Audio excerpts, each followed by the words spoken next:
Okay, I want to quickly give you guys some instruction about what we're going to be doing for this interpreting graphs activity on tomorrow or Friday if you're watching this video a little bit early. Basically, we're going to create our own graphs using our groups. So you're going to be in groups of about 4 or 5 people, and each person will have a job. You're going to have a job that's either a recorder who will record the data or the information, a materials person, you're going to have a walker, okay, or you're going to have a person that measures the distances, and you'll see what I'm talking about here in a second. Okay, first let me go ahead and go over the materials person. Okay,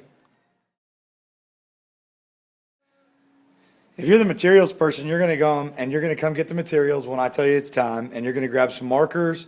You're going to grab a meter stick or a tape measure, because it could be a tape measure, and you're going to grab a set of cards. Your set of cards, you need to make sure you have 6 cards, 2 standstill cards. Then you're going to have a power walk card, a jog card, a run card, and a walk card. Okay? And you're also going to grab some butcher paper so that you can make your presentation. Once you got your materials, then you'll get with your group, and then you guys will all start the activity once everybody has their.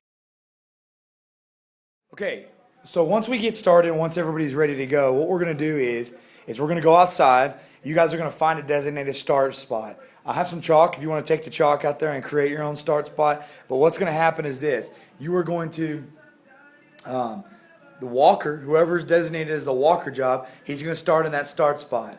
The person who's the materials person, they're going to be holding the note cards. You guys shuffle those note cards all around, okay? And then basically when you get to the first note card, for example, if I'm the materials person, I'm going to shuffle my cards around. I don't want them to be in a specific order, okay?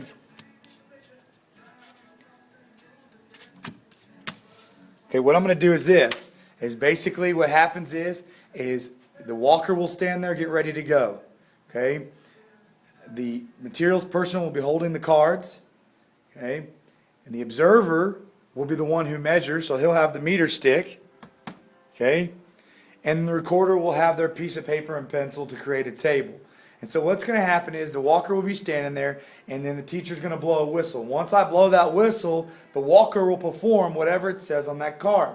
So if it says stand still, when I blow the whistle, you stand still, and you don't move.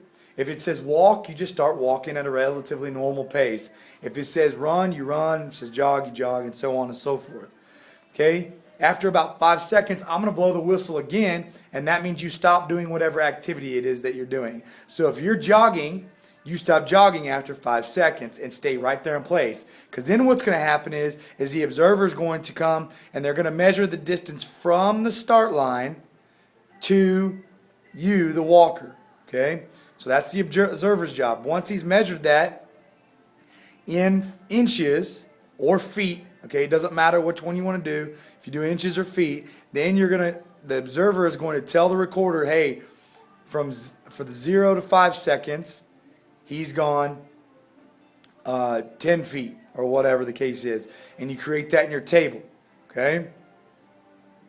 So then what's going to happen is, walker, you're going to stay exactly where you are. Do not move and go anywhere else, because I'm going to blow a whistle again. And the observer, the materials person, not the observer, excuse me, the materials person will have another card.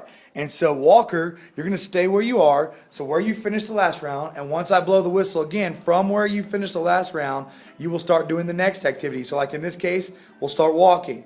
And so then we walk again for 5 seconds.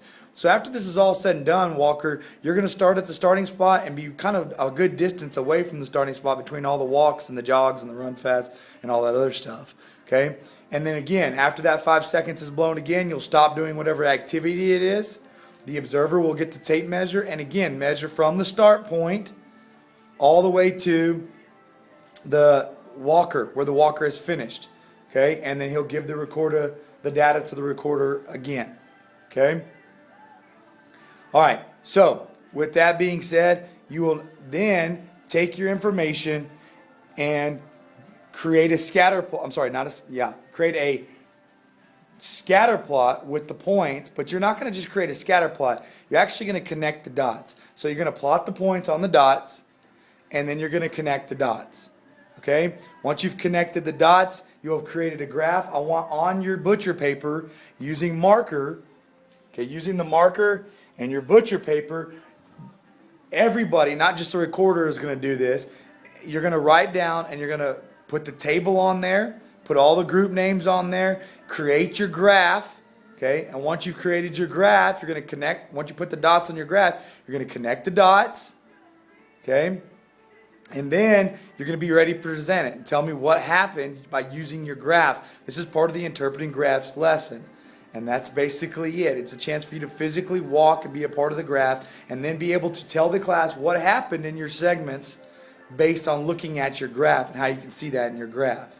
Okay? If you have any questions, please let me know. This is only about a 10-minute activity.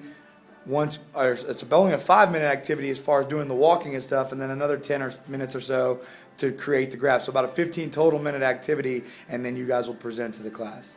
All right? Hopefully we'll have some fun, so be ready to go tomorrow.